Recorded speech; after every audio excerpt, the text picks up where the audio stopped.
Alright guys, we're back and we finally got the Bond Cart wood epoxy in. We opened it up. It seemed like a pretty good product. It's more of a putty that you mesh together with your hands.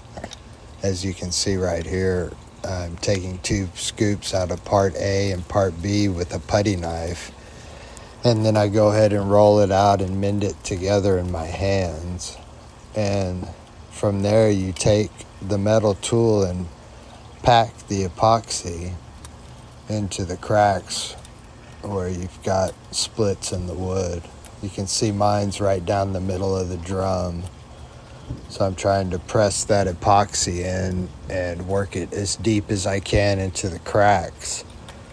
And that way, when I go to sand the drum for the speed bag down, I'll have made sure that epoxy is down deep inside those cracks, and it looks nice as well and gives it extra strength. But just mix up a little bit, work with it, and then move on and work with a little bit more.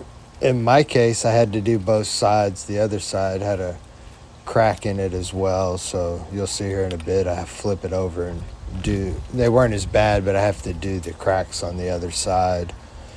I also had to fill indentation on that one side. As you can see, I'm flattening it out right now. But other than that, it went pretty well. I'm not sure if it's going to hold up. It says it's supposed to, but we'll have a sanding video, and I'll let you know then when I'm sanding it if it holds up if it holds up while I'm using the palm sander. Also, that's a piece of walnut. I don't know if I mentioned that or not, but it's supposed to be the best for the speed bag.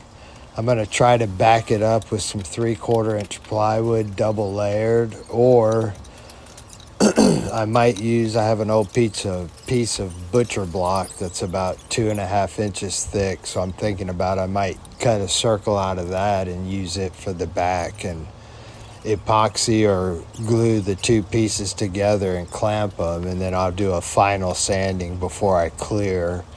And then I'm going to have to come up with something for my base to hold the drum. But anyways, I think today went pretty well. As you can see, it was pretty easy to work with. It was pretty easy to pack in there. When you're smoothing it over with the putty knife, you got to go back and forth and keep pressure on it and try not to scrape too much. Anyways, like, subscribe, and stay tuned for the sanding video. I appreciate you all, and thank you for supporting this channel. Have a good one.